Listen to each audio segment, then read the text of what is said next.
Está no ar. Gente que Fala, o melhor programa de debates do rádio brasileiro. Gente que Fala tem texto e direção geral do jornalista Fausto Camunho. Gente que Fala reúne de segunda a sexta-feira formadores de opinião para discutir as principais notícias do dia.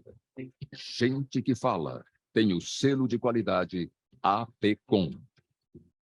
Olá, olá, boa tarde. O programa Gente que Fala está começando ao vivo pela Rádio 365, a sua rádio de todos os dias, transmissão também pela AltV, a TV da internet e pelas redes sociais, Instagram, Facebook, nosso canal no YouTube, tudo ligado, tudo no ar, tudo à sua disposição para você acompanhar os nossos trabalhos de hoje, a nossa jornada, até 1 da tarde. A gente quer você aí curtindo, comentando, compartilhando a nossa transmissão.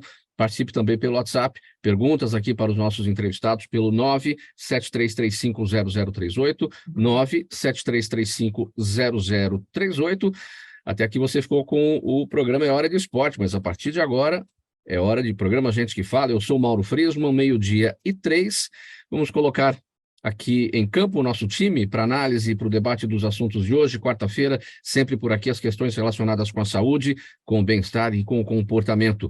Doutora Sônia Palma com a gente, ela é médica psiquiatra da Associação Brasileira do Déficit de Atenção, também professora de psiquiatria da Unisa.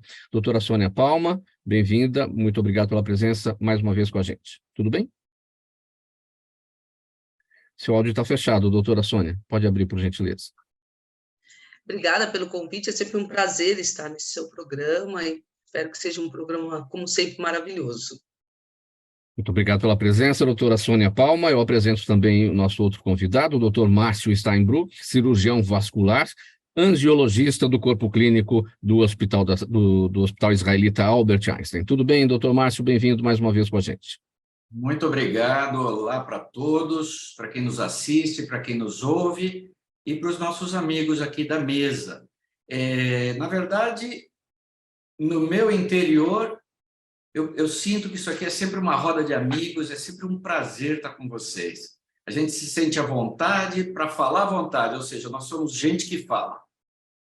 Muito obrigado pela presença sempre, pela colaboração com a gente. Esse espaço aqui, às quartas-feiras, muito importante para levar orientação, levar informação sobre saúde e bem-estar para as pessoas. Isso é muito importante. E com a colaboração, claro, do Dr. Márcio Steinbruch e de todos os nossos outros convidados. Eu apresento agora a doutora Thaís Domingues, ginecologista, especialista em reprodução assistida, sócia-diretora do Grupo Huntington, coordenadora da unidade Santa Joana. Tudo bem, doutora Thaís? Bem-vinda mais uma vez com a gente também. Tudo ótimo, Mauro. É um prazer estar aqui de novo. É um prazer estar aqui com todos os colegas. Boa tarde a todos e boa tarde à audiência. Tenho certeza que vai ser mais um excelente programa. Completando a nossa bancada, o doutor Ricardo Loss, farmacêutico, pesquisador, palestrante, mestre em biotecnologia estética, doutor em ciências biomédicas. Tudo bem, doutor Ricardo? Bem-vindo. Tudo bem, obrigado aí pelo convite. É uma grande alegria e satisfação poder estar contribuindo aí com essa mesa. Boa tarde a todos os ouvintes aí, os telespectadores, e vamos falar. Vamos falar. Esse é o Gente que Fala no ar, 12:05. Vamos ao nosso primeiro assunto desta quarta-feira, para dizer que o número de registros de intoxicação pelas chamadas drogas K na cidade de São Paulo passou de 99 em todo o ano passado para 411 nos primeiros meses de 2023, sendo quase metade deles nos últimos 45 dias, conforme divulgado ontem pela Secretaria Municipal de Saúde. As chamadas drogas K têm como base os canabinoides sintéticos, ou seja, são feitos em laboratório e se ligam ao mesmo receptor do cérebro que a maconha comum, mas com uma potência até 100 vezes maior. Seus efeitos são piores do que os do crack e causam rapidamente o chamado efeito zumbi. Doutora Sônia Palma, qual é o alerta, qual é o desafio agora com tudo isso, as drogas K? Seu áudio fechado, doutora. Pode abrir, por gentileza. É bem preocupante, né, Mauro? E principalmente porque é uma droga mais barata, né? E que tem esse potencial, então, de ser muito mais grave, né? Mais potente do que a maconha comum, que já é uma questão de muito uso pelos adolescentes. A gente precisa... acho que uma questão interessante é que a gente precisa diferenciar, porque hoje a gente utiliza muito a maconha medicinal. Não é a mesma coisa, né? Senão as pessoas podem confundir.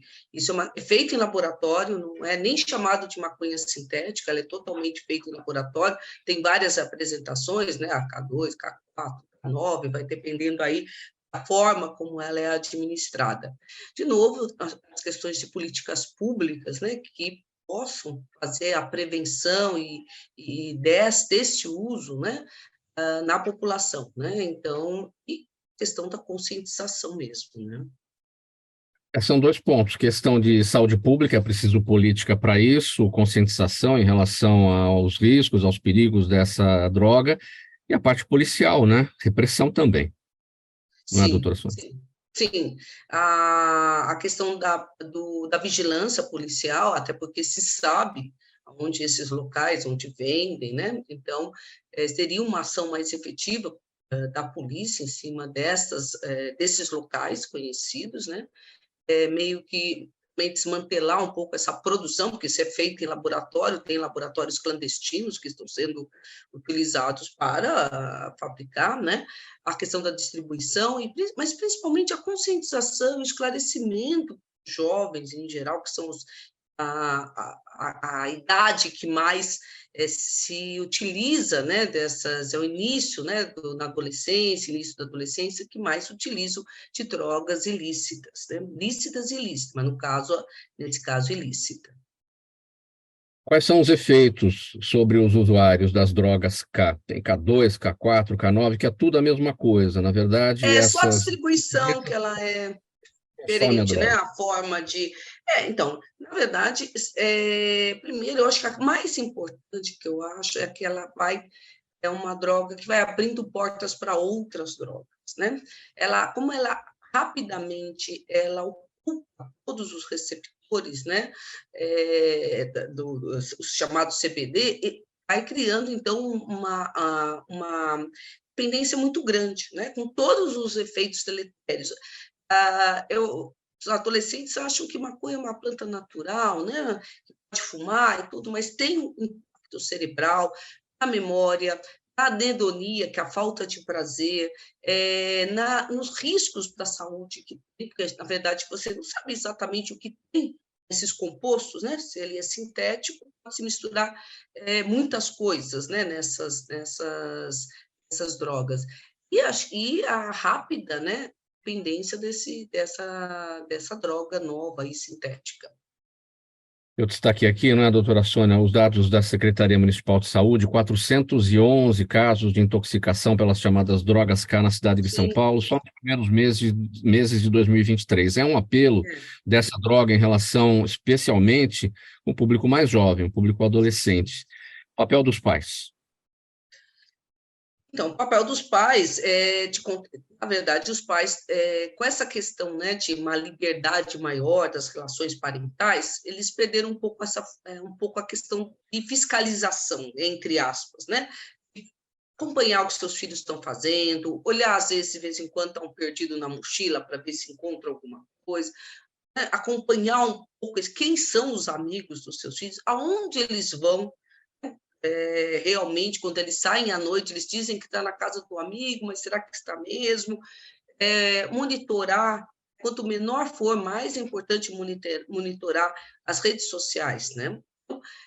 Lógico que não é invadir a privacidade, mas ser uma comunicação com esse filho, dizendo a preocupação deles. E a questão também das informações, o acesso das informações para os filhos. Conversar muito, né? Eu acho que conectar de novo aquele relacionamento pais e filhos, né, que hoje meio que é deixado ou para a escola ou para as redes sociais, né?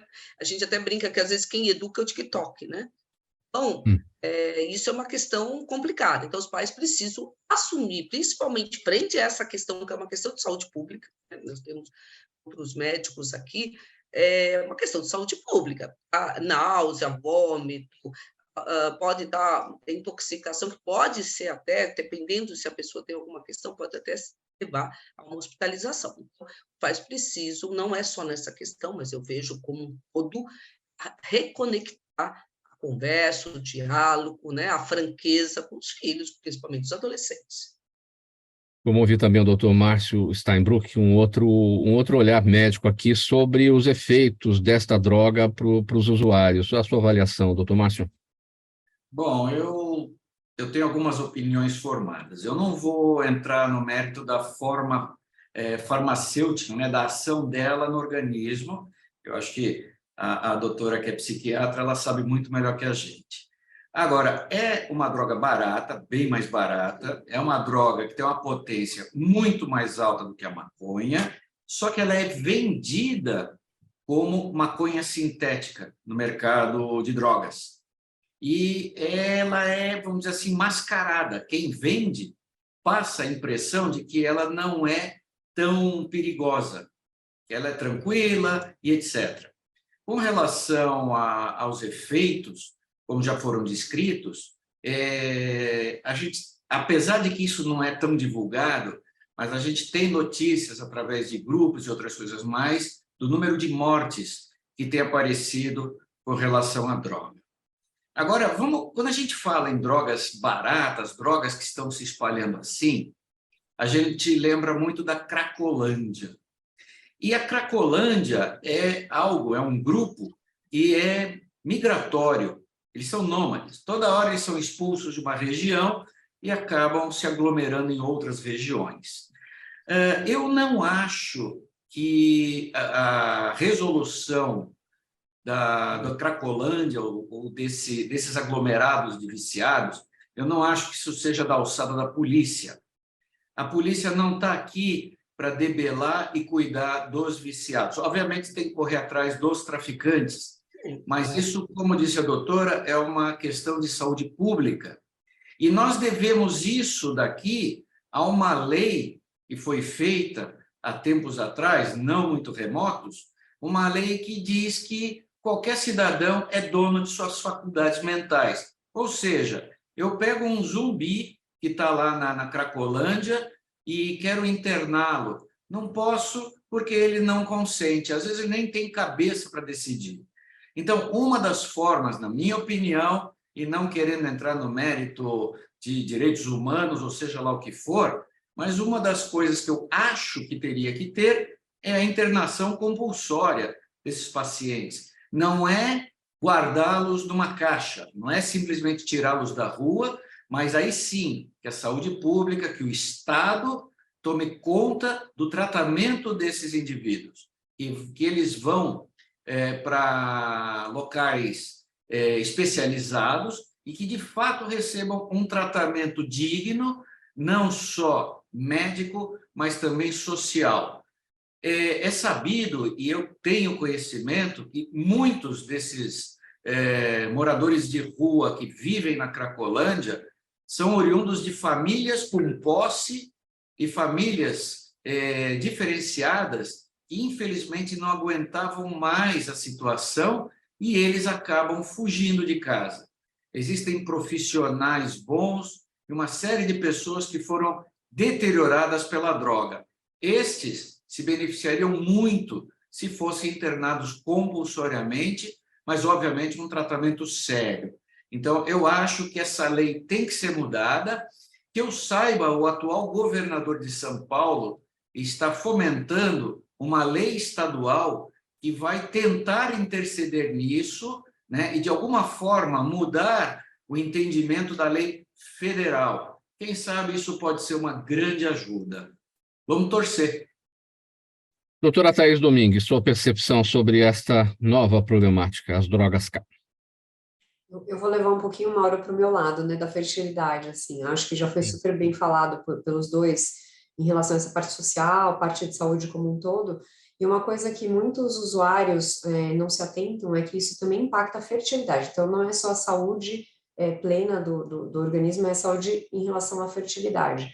Então, na mulher pode apresentar, quem é usuário crônico de drogas, né, de uma maneira geral, pode apresentar irregularidade menstrual, né, diminuição de qualidade de óvulo, do espermatozoide, diminuição de motilidade, então alteração de fertilidade, de chance de gravidez natural e até para quem tenta um tratamento de fertilização in vitro. Eu vejo muito uma menos, não falo que é um desprezo, né? Mas é uma menor preocupação em relação ao potencial maléfico de todas essas drogas. Então, muitos usuários de cigarro eletrônico, por exemplo, eles são bonzinhos, não tem nenhum problema. Não, eles alteram a motilidade do sêmen, né, do espermatozoide, eles podem alterar a fertilidade como um todo. Então, só pelo fato dela ser 10 vezes mais potente que a maconha, eu tenho certeza que ela pode trazer um potencial aí crescente de prejuízo à fertilidade, tanto da mulher quanto do homem. Então, é extremamente importante essa conscientização. É porque tem muitas drogas, né, misturadas aí que podem ter impacto na saúde como um todo, né? Anestésicos, anfetaminas, né? Não é só a maconha. Então, realmente o que a doutora Thais coloca é bem pertinente mesmo. Doutor Ricardo Loz, a sua percepção também a respeito desse tema e a partir de uma das suas áreas de formação, né? Você é farmacêutico? Sim. Então, na verdade, é uma grande polêmica aí agora, né? Essas drogas K2, K4 e K9, principalmente, são as 3 modalidades aí dessa droga sintética. E o que me preocupa é como que está sendo realizado essa produção dessa droga. Porque as pessoas estão utilizando da inteligência para uma coisa ilícita. E estão adicionando nessas drogas solventes, substâncias, que causam um problema triplicado. E aí a gente vem, junto com tudo isso, as intoxicações orgânicas por metais pesados, por exemplo. É uma coisa que fala-se pouco nas drogas, mas a maioria das drogas produzidas de forma sintética carregam consigo grandes quantidades de metais tóxicos, como chumbo, alumínio, cádmio, mercúrio, arsênico. Então, são metais que, a longo prazo, eles causam uma deterioração à saúde como um todo. Então, nós podemos relacionar vários artigos científicos aí que relacionam intoxicações por alumínio, por Alzheimer, relacionando com Alzheimer, Parkinson. Nós temos aí grandes causas de cânceres também associados aí aos metais tóxicos, né? Então, a gente não tem problemas dessas drogas só a curto prazo. Nós temos grandes problemas a longo prazo, que são problemas que as pessoas vão colher aí depois de 1 ano, 2 anos ou 3 anos que elas estão utilizando. Um exemplo simples aí do chumbo. O chumbo é um metal que, quando ele entra em contato com o nosso organismo, ele demora até 40 anos para poder sair do nosso organismo, né? Então, me preocupa muito como que essas drogas estão sendo produzidas e o que as pessoas estão colocando dentro desse material. Porque não é simplesmente só pegar lá a maconha, ir lá e fazer uma manipulação simples. As pessoas elas estão usando da inteligência para poder modificar a estrutura bioquímica da substância. E a gente não sabe o que pode acontecer. Fala-se ainda, algumas matérias aí na internet, que essas drogas têm provocado um efeito zumbi. As pessoas têm ficado como um zumbi, né? Então, olha a preocupação. E os números são alarmantes.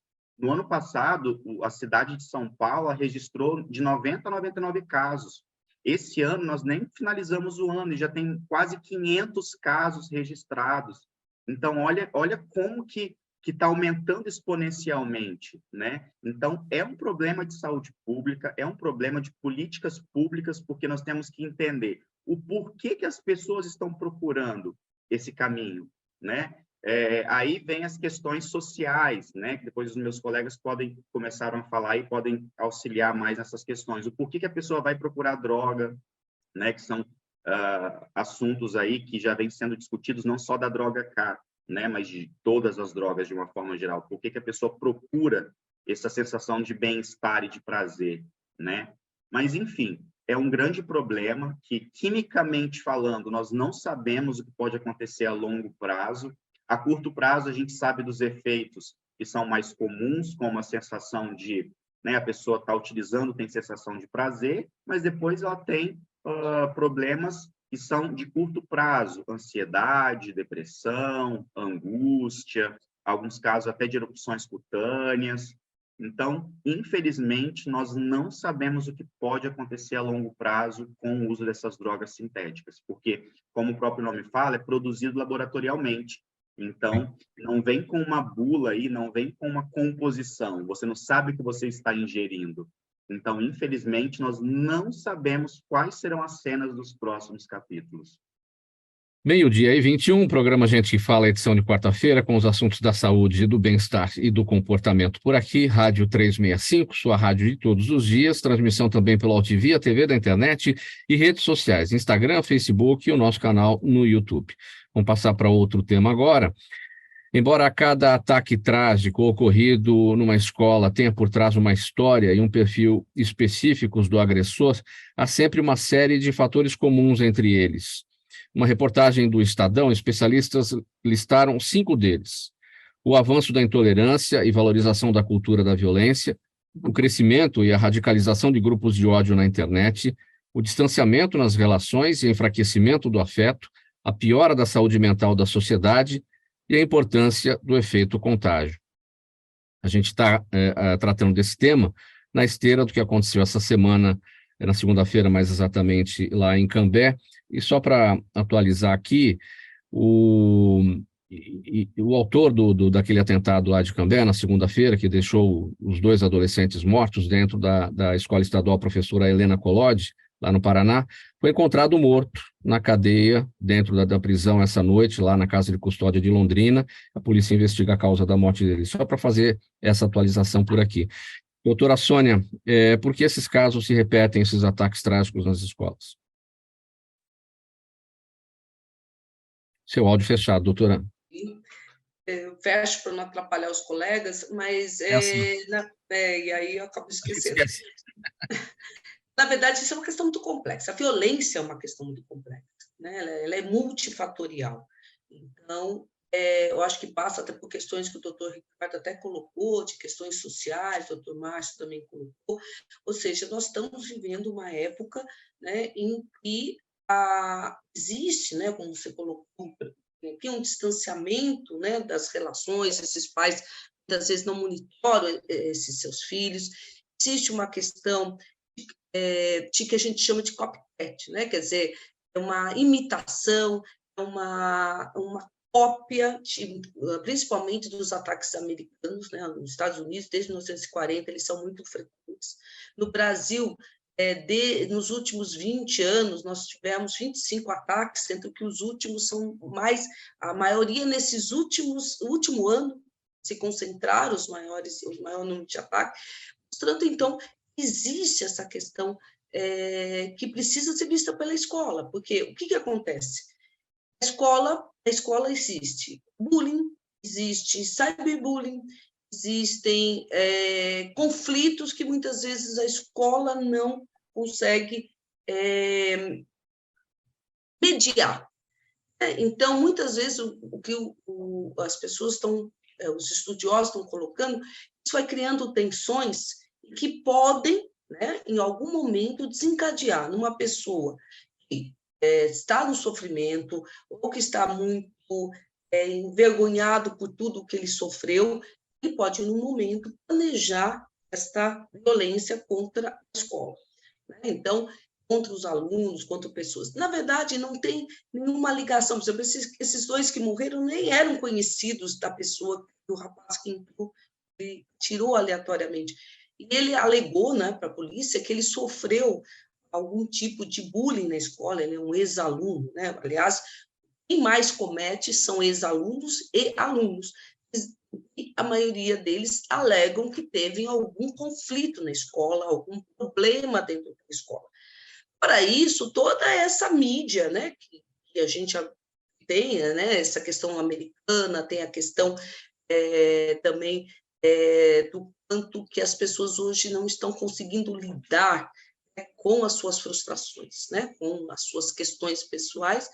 Isso vai provocando, possivelmente, esse aumento de violência. Agora, doutora Sônia, tudo aparentemente está por trás do bullying.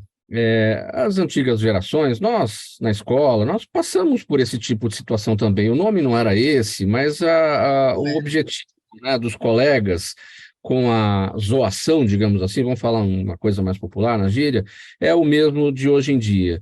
E nós tivemos condições emocionais de lidar com tudo isso. Por que a nova geração, esta geração, ou pelo menos as 2 últimas, não tem tido essa capacidade de lidar com o bullying, de poder suportar emocionalmente isso. Na verdade, eu acho que, Mauro, na verdade, o bullying atualmente ele é muito mais perverso do que na nossa época, né? Principalmente pela questão da facilidade de comunicação pelas redes sociais, né? Exposições, fotos, nudes, tem uma série de questões que hoje, pela rapidez, né, elas conseguem atingir o maior número de pessoas, e isso leva a que os adolescentes, os adolescentes fiquem mais vulneráveis ao bullying. Acho que isso, então, acho que tem a questão que eu acho que a própria circulação mais rápida dessas notícias é um fator. Aquilo que eu falei na questão da droga, uma falta de controle dos pais sobre aquilo que os seus filhos produzem, a dificuldade que tem escola de lidar, de fazer um combate, um diálogo com os alunos que estão... Então, muitas vezes, na classe, isso os meus pacientes falam, meus adolescentes falam, um faz bullying para o outro, o professor continua a aula como se nada tivesse acontecido, Um agride o outro, a escola não toma nenhuma providência.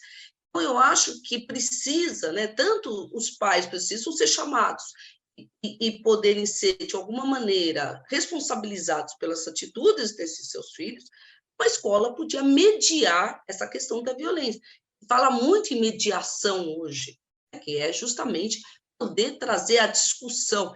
Precisa trazer a discussão da violência. A própria Unesco lançou editou um livro sobre paz, né, nas escolas, o que seria interessante que as escolas pudessem promover, até oficinas para que as escolas pudessem lidar com a questão da violência, né, no geral, né, em bullying, outras questões, né? Então, ele até coloca, né, que tem algumas questões que precisam ser trabalhadas, como respeito à vida, rejeitar a violência, aprender a ser generoso, redescobrir a solidariedade. Então, são temas que a Unesco também está trazendo à discussão na escola. Muito bem, vamos aguardar aí os próximos capítulos, que as autoridades consigam aí encontrar os caminhos para dar uma solução nesse tipo de problema. 12h29, programa Gente que Fala no Ar, Rádio 365, sua rádio de todos os dias, OTV, TV da internet e também pelas redes sociais. Bom, pessoal, estamos no mês de junho, que é o mês mundial da conscientização da infertilidade, uma campanha que busca combater a desinformação e fornecer auxílio a pessoas nesta condição. E segundo um novo relatório publicado pela Organização Mundial da Saúde, cerca de 1 em cada 6 pessoas no mundo enfrentam dificuldades para engravidar. No Brasil, esse número gira em torno de 9 milhões de pessoas. Doutora Thais, os fatores são muitos, mas uma proporção cada vez maior dos casos está ligada a fatores emocionais, não é verdade? Agora, entre esses muitos fatores, qual que é o mais prevalente? Eu disse aqui, 1 em cada 6 pessoas, é 15% então da população mundial, né? Tem ficado cada vez mais prevalente, Mauro, e a gente consegue perceber, principalmente nas últimas 2, 3 décadas para cá, isso deve ser um reflexo da inserção da mulher no mercado de trabalho, da independência feminina, da decisão em relação ao seu planejamento familiar. Só que é extremamente importante que nós consigamos alertar essas mulheres que a natureza não obedece esse comando de planejamento. Então, independente da nossa vontade, existe uma evolução, né, um prejuízo na quantidade e qualidade dos óvulos, principalmente depois dos 35 anos. Começa com 30 e principalmente depois dos 35, 37 anos. Então, o jargão que antigamente, né, se falava muito para as pacientes, tenta engravidar até os 40, se não der certo, a fertilização resolve. Isso não é verdadeiro, né? A gente depende muito de qualidade de gametas. Então, cada vez mais a mulher tem postergado, e isso fez aumentar esse número de uma maneira vertiginosa. Então, a gente tem introduzido, tanto nas sociedades médicas, quanto através da mídia, e esses programas nos ajudam muito, que é essa mentalidade. Tudo bem, eu quero fazer um planejamento diferente do da minha avó, que a minha avó queria controlar essa natalidade e usava pílula, né? Então, o advento da pílula foi um grande marco. Então, agora é o contrário. Eu não vou planejar a contracepção, eu vou planejar a concepção. Então, eu estou com 32, 34 anos, não tenho visão próxima de engravidar, eu preciso entender minha fertilidade, caso necessário, congelar meus óvulos, né? Acho que esse é o principal fator, porque os outros continuam sendo prevalentes, alteração masculina, com varicocele, então, toda essa parte, assim, de alteração nas tubas, enfim, e tudo isso gera muita ansiedade, esse efeito do estresse, esse efeito psicológico. Só que, Mauro, é muito difícil discernir o que veio primeiro, né? Mas Então, basicamente o problema, em maior parte, está por trás da postergação, então, da maternidade. Ou seja, quanto mais tarde a mulher planeja, ou o casal, evidentemente, planeja a maternidade, é, as chances da infertilidade aumentam também. aí ela se coloca num grupo de maior risco para Sim. vivenciar a infertilidade, e eu sempre falo que é a chance de beber no colo, né? Porque não é nem só a dificuldade de engravidar, mas é a dificuldade de engravidar e manter a sua gravidez, porque também aumentam os riscos de aborto. Agora, é a responsabilidade, ou os efeitos, na verdade, não a responsabilidade, os efeitos do estilo de vida sobre essa questão da infertilidade. Aí, no caso, para as mulheres mais jovens que não conseguem engravidar, estão na idade para isso, mas tem o efeito aí do estilo de vida. Com certeza, o estilo de vida nosso é extremamente diferente, né, das gerações anteriores, né? Então, nós comemos mais industrializados, mais condimentos na alimentação. Então, existem trabalhos que mostram uma correlação positiva de atividade física regular, aeróbica principalmente, associada a uma dieta adequada, menos inflamatória, com menos proteína de carne vermelha, mais proteína vegetal, proteína de carne branca, né? E, enfim, frutas, legumes, toda essa que a gente entende como dieta saudável, existe uma correlação positiva com fertilidade. E não ter vícios, né? Então, que é o tabagismo, o uso de drogas listas e ilícitas. Então, cada vez mais as mulheres postergam, se inserem, né? Então, naquela imersão do trabalho, aí causa ansiedade, né? Pânico, depressão e cada vez mais medicação envolvida em tudo isso. Bom, enfim, é necessária uma mudança de estilo de vida para tentar melhorar também a chance de fertilidade. Bom, tudo isso que você destacou e relatou agora está dentro, então, do objetivo dessa campanha de combate à desinformação, fornecer auxílio para as pessoas nesta condição de infertilidade dentro do mês de junho, o mês mundial da conscientização da infertilidade. Essa é a proposta. Sim, com certeza. A gente tem, nesse mês, a gente enfatiza todas essas campanhas, e nós temos uma muito forte aqui no Grupo Huntington, que chama 30 ou Congelou. Então, claro que ela não precisa necessariamente congelar os óvulos aos 30 anos, é mais para chamar a atenção das mulheres que chegam próximo aos 30 anos para entender a sua fertilidade, principalmente aquelas também que têm alguma alteração de saúde, principal, da parte ginecológica que mais afeta a endometriose, e que passa muito despercebido entre as mulheres, porque nós acreditamos que ter cólica é normal, ter um pouquinho de desconforto à relação é normal, tudo é normal, a gente foi absorvendo como sendo normal, e na verdade não é. Então, as mulheres precisam se precaver, principalmente se tiverem alguma comorbidade, né? Alguma outra alteração de saúde associada à idade. Fechar esse tópico, doutora Thais, e voltando lá no início da conversa, em relação à postergação, a gente acaba também tendo um efeito posterior, que é a mulher engravidando mais tarde, o casal optando por isso de uma forma mais tardia, a chance de ter menos filhos, né? E aí, famílias menores, população envelhecendo mais rapidamente também, né? São os efeitos secundários. Sim, sim. Isso tudo faz parte do planejamento familiar, que eu falei. Não é só em relação à primeira gravidez. Eu recebo muitos casais que chegaram aos 35, querem tentar engravidar, mas pensam em ter 2 ou 3 filhos. Então, eles também precisam se planejar, congelar óvulo, congelar embrião, para depois decidir, porque quando eles têm filhos aos 35, 37, o segundo vai estar quase com 39, 40, o terceiro com 42, enfim. Então, precisa realmente se planejar. Quais são os canais e os caminhos para mais informações a respeito do mês mundial da conscientização da infertilidade, doutora Thais? Onde que as pessoas podem entrar, ou as páginas na internet, enfim? No grupo a gente tem bastante material sobre esse assunto, então é no site, né, da Huntington, www.huntington.com.br.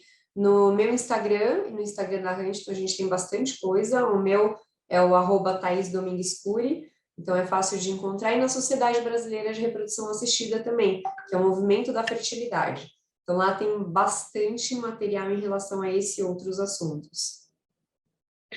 12h37, programa Gente que Fala, edição de quarta-feira, com os assuntos da saúde, do bem-estar e do comportamento. Você está com a gente aqui, nossa audiência na Rádio 365, sua rádio de todos os dias, também pela AltV, a TV da internet e redes sociais, Instagram, Facebook e o nosso canal no YouTube.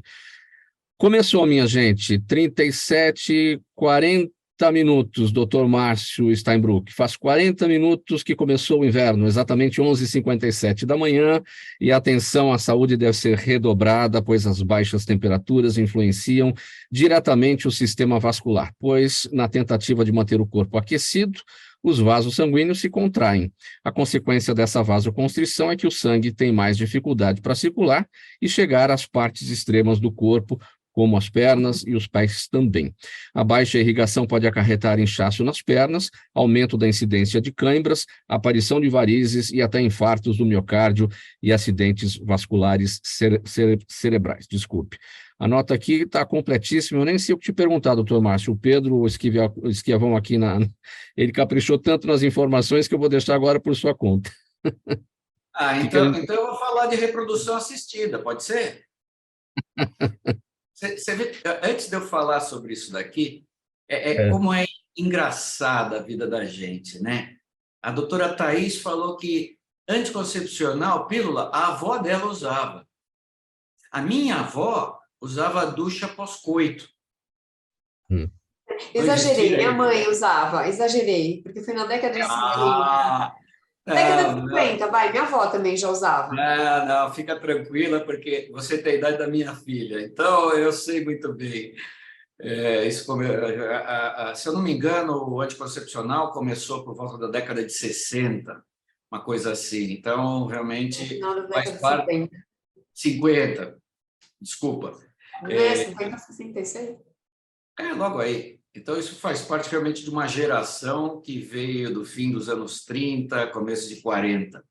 Mas uma observação muito importante, a doutora que me corrija, o tratamento de fertilização assistida não é uma coisa simplesmente de, tira um óvulo, implanta, faz in vitro, coisa do gênero. A paciente recebe uma dose bem alta de hormônios. Ela tem todo um preparo hormonal para receber o embrião e que vai, eventualmente, aderir no endométrio. Aí é que entra o meu lado.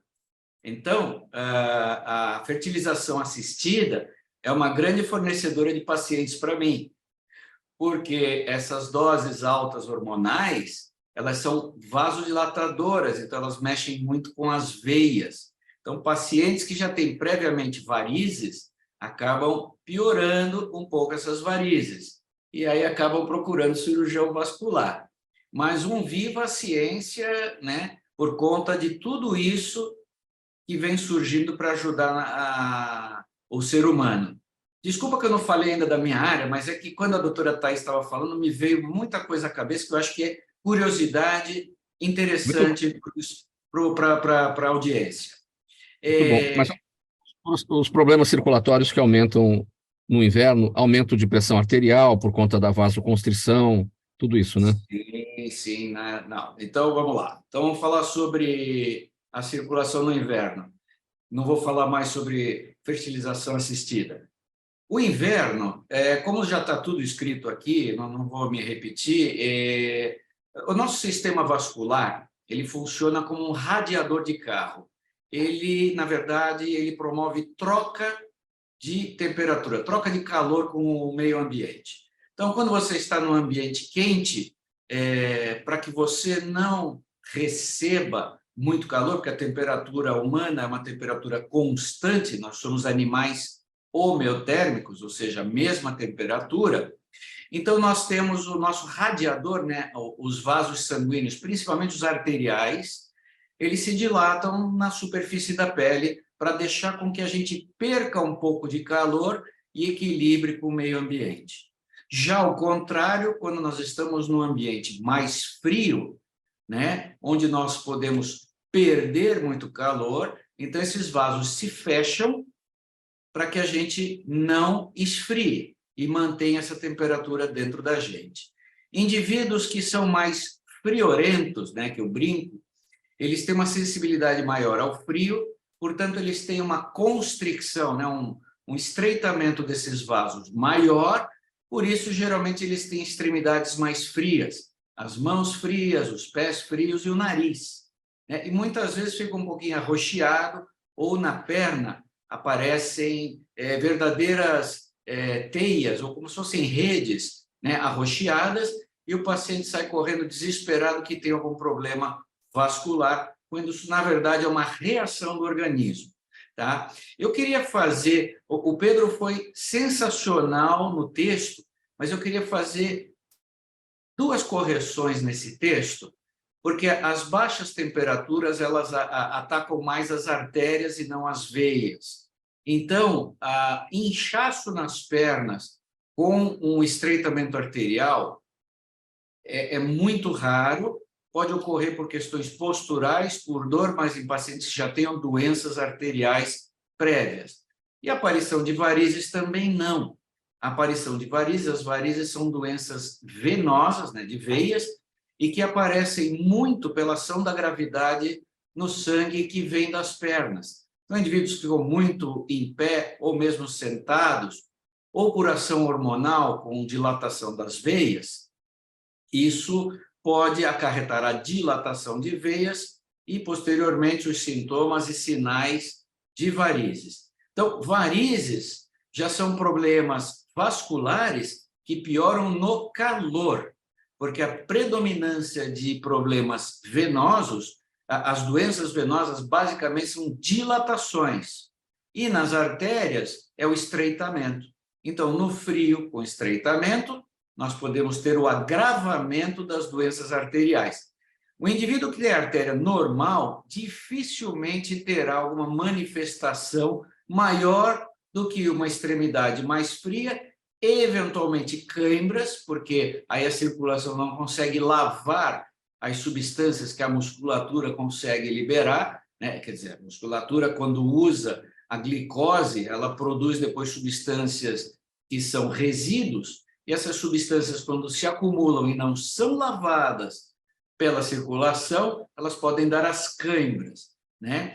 E, de fato, no inverno, com a vasoconstricção, né, o fechamento das artérias, então, indivíduos que já tenham um estreitamento patológico, né, por doença arterial, ele pode ter um infarto do miocárdio, porque ele tem um estreitamento na coronária, ele tem aquelas placas de colesterol, ou o acidente vascular cerebral, porém isquêmico, é a falta de sangue, vulgarmente chamado de derrame. Só que o acidente vascular cerebral isquêmico não tem nada derramado, ele se fecha. O derrame, propriamente dito, é quando é o hemorrágico. E a melhor forma de se prevenir problemas arteriais no inverno é o aquecimento das extremidades, mas não o aquecimento ativo. Se o indivíduo que tem um problema arterial colocar a mão na água quente ou usar a chama de uma lareira, ele poderá piorar o problema, porque aumentando o calor da extremidade artificialmente, você vai aumentar o metabolismo daquele local, que fatalmente vai precisar de mais sangue. Como a artéria já está obstruída, isso vai piorar o problema. Então, é usar luvas de lã, cobertores e se precaver do frio. Tenho dito. O objetivo não é aquecer, é evitar que esfrie, usando luvas e meias. Exatamente. E, obviamente, que a movimentação também gera calor interno. Então, é importante o exercício físico durante o frio. Muito. 12h46, programa Gente que Fala, Rádio 365 por aqui, a sua rádio de todos os dias, transmissão também pela AltV, TV da internet e pelas redes sociais. A gente vai passar para o próximo assunto aqui, rapidinho, para dizer que, doutor Ricardo Loss, os desejos de beleza e de bem-estar estão cada vez mais presentes entre as pessoas, não é? E aí, diante disso, novas clínicas e tratamentos não param de surgir, mas é bom ter cautela e buscar um profissional capacitado para escolher as melhores técnicas, as melhores terapias, aquelas mais adequadas e atuais, né? Para o doutor Ricardo Loz, especialista em estética, que está aqui com a gente, os procedimentos com maior destaque atualmente são a naturalização facial e o inusitado bumbum na nuca made in Brasil. É uma técnica de harmonização glútea. Então, temos dois assuntos. Doutor Ricardo Loz, a gente começa pela cara ou pela bumbum? Achou que ia falar outra coisa. Bom, vamos começar pelo rostinho, né? Em primeira instância, eu queria deixar muito claro que a estética, ela também é saúde, né? Já que o nosso tema é saúde, a Organização Mundial da Saúde, ela define saúde em 1996 como um completo bem-estar físico, mental e social, e não meramente ausência de doença. Então, esse é o primeiro conceito que nós temos que ter em mente, o que é saúde. Então, existem dois tipos de estética. Tem a estética fútil e tem a estética na sua essência, que é a estética que está relacionada com a saúde. E é essa que eu trabalho e que eu ensino para os meus alunos. Eu também sou professor, sou coordenador aí de pós-graduação na área da estética, tenho vários alunos, médicos, farmacêuticos, biomédicos, e eu sempre falo que a essência da estética é aquela que procura tratar de dentro para fora. Porque se você está com uma flacidez, com uma gordura localizada, se você tem alguma erupção cutânea, é porque alguma coisa dentro de você não está legal. Então, a minha função, enquanto profissional da estética, é identificar a primeira causa para depois tratar essa consequência. É mais ou menos o que a gente tem na medicina, de medicina curativa e medicina preventiva, né? Então, nós temos uma estética também que ela é preventiva. Não adianta você ficar velho, com 60, 70 anos, e querer vir no meu consultório com um dia, rejuvenescer com um dia e um procedimento. A pessoa demorou 70 anos para envelhecer, e aí ela quer que em um dia eu faça ela mudar. Igual o que aconteceu aí, né, com o Stênio Garcia, que revolucionou as redes sociais aí recentemente, né, que ele mudou da água para o vinho instantaneamente. Então, não vou dizer nem que eu concordo, nem que eu não concordo, que o tema não é esse. Mas, enfim, o que eu quero dizer é que a estética ela tem que acontecer de uma forma mais natural possível.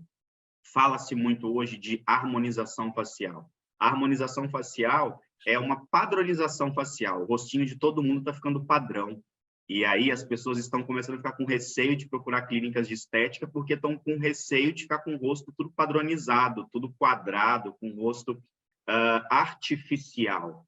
Então, a minha proposta enquanto estética integrativa, enquanto saúde estética integrativa, é inicialmente cuidar do que está dentro do meu paciente, melhorar o aspecto de saúde dele. Porque se ele não está de bem, né, se ele não tem um equilíbrio saudável, não adianta eu cuidar da estética. Então, esse é o primeiro ponto. O segundo ponto é tentar deixar o paciente o mais natural possível. Quando eu vou fazer um tratamento de rosto, eu, muitas das vezes, pego uma foto mais antiga do paciente, ou seja, quando ele era mais jovem, para identificar a estrutura anatômica dele como que era, para identificar o rosto dele como que era, para que eu não deixe esse rostinho dele artificial. Eu não posso mudar as características fisiológicas e anatômicas do meu paciente, porque senão eu vou deixar o rosto dele muito artificial, eu vou mudar o padrão facial dele. Então, a minha proposta com a naturalização facial não vai de encontro com a harmonização. Então, a harmonização deixa todo mundo igual, padrão, que é a padronização facial. A minha proposta é de fazer uma naturalização de acordo com a anatomia, de acordo com a estrutura do paciente. Porque cada rostinho tem um formato diferente, né? Os meus ossos faciais são diferentes dos seus e vice-versa, né? E cada um tem um padrão aí facial. Então, a naturalização facial é uma técnica que eu desenvolvi aqui na clínica, não é realizada em uma única sessão, eu faço uma consulta, eu faço uma identificação das necessidades do meu paciente, para depois pensar no que nós vamos fazer isso a longo prazo. Eu tenho pacientes aqui que eu demoro 6 meses, 10 meses de tratamento, e a cada mês, a cada sessão que o paciente vai fazendo, ele vai mudando a estrutura de pele, eu vou deixando a pele dele mais firme, né? Eu vou reestruturando esse colágeno Porque às vezes você pega uma pele, ela está tão fina, que se você colocar um preenchedor, por exemplo, de ácido hialurônico, vai ficar uma bola, vai ficar uma coisa estranha, né? Então, inicialmente, a proposta é de tratar essa pele, principalmente de dentro para fora e de fora para dentro. E aí entram também o skincare, né? O tratamento que o paciente vai fazer em casa. Então, não adianta pensar que é mágica, né? A única coisa que é instantânea e que é rápida é no centro cirúrgico, que você vai lá e faz um lifting facial e aí você já muda, né? Mas muita gente está correndo aí das cirurgias plásticas em virtude aí das complicações, enfim, né? Então, a minha proposta é de fazer uma naturalização, fazer um trabalho o mais natural possível para deixar o paciente o mais satisfeito e não fazer a padronização, isso na região facial. Doutor Ricardo Loss, o bumbum na nuca made in Brasil, uma técnica de harmonização glútea de autoria sua, né? Não é isso? Sim, O que é? Vamos falar objetivamente? Então, vamos falar rapidinho. Na verdade, eu sempre trabalhei com estética facial e corporal. E a parte corporal, muitos pacientes me procuravam para melhorar o bumbum, né? E antigamente era um tabu, né? Falar de bumbum. Nossa, eu vou na clínica para melhorar o bumbum, né? E principalmente para os homens. E por incrível que pareça, 60% do meu público são homens que trabalham com bumbum. Então, não é só mulher, não. Porque a mulher quer ver um bumbum de um homem bonito. Então, o homem está se preocupando também com o bumbum para deixar o bumbum bonito para a mulherada. Então, na verdade, esse tratamento que eu propus, ele começou com um produto injetável. Eu também sou pesquisador, então eu desenvolvi um produto injetável chamado Glúteo Max para uma empresa chamada PHD do Brasil. Então, ela me convidou para desenvolver um produto. Eu desenvolvi esse produto injetável. É um produto do qual a gente aplica na região glútea, nos grupos musculares, glúteo máximo, médio e mínimo, na parte dérmica. E não é um preenchimento, não é PMMA, não é preenchedor. É um produto que vai estimulando o próprio organismo a melhorar o aspecto do bumbum. E a consequência é deixar um bumbum mais firme, deixar um bumbum mais bonito, mais lisinho. E uma das consequências desse tratamento é aumentar a perimetria, ou seja, aumentar o tamanho do bumbum.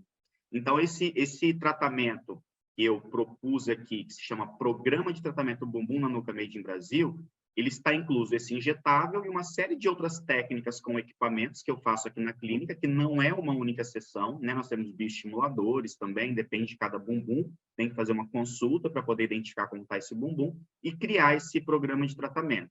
É um programa de tratamento do qual eu ministro cursos também aqui no Brasil e no exterior, inclusive cheguei até dos Estados Unidos agora, que estava ministrando um curso lá também sobre essa técnica, que o povo de fora quer o bumbum brasileiro, né? Por isso que eu até patenteei essa técnica como Made in Brasil.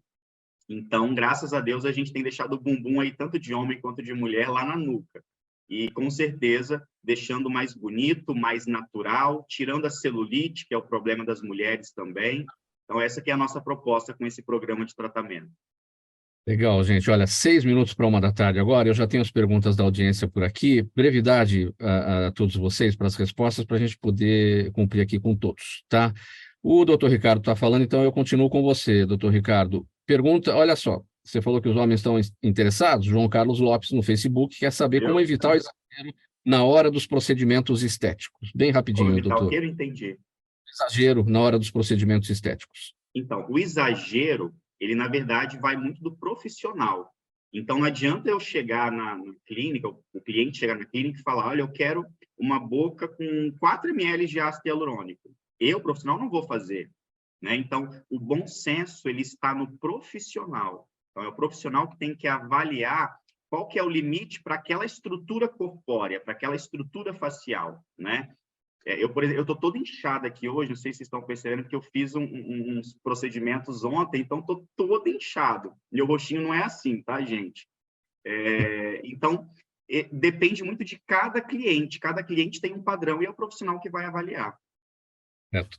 Doutora Sônia, a Juliana Rocha no Instagram quer saber se você tem conhecimento de alguma ação escolar positiva contra o bullying, principalmente o cyberbullying, na qual as demais escolas possam se espelhar. Bem rapidinho, doutora Sônia, para as demais perguntas também. Eu até falei, na verdade, são as chamadas mediações, né? Quer dizer, a escola tem programas, né, contra a violência e mediações, onde as pessoas envolvidas são chamadas, né, as crianças, os adolescentes e pais. para que haja, então, uma conversa, uma explicação e vamos dizer, uma reparação dessa situação. Isso é preconizado pela Prefeitura, pela questão da violência e pela Unesco e outros órgãos também. Doutora Thaís, pergunta do Jaime, do Jardim Bonfilholi. Obrigado, Jaime, aqui todo dia com a gente, fazendo perguntas. Há alguma estimativa do número anual de reproduções in vitro realizadas no Brasil? É a pergunta dele. Nossa, existe.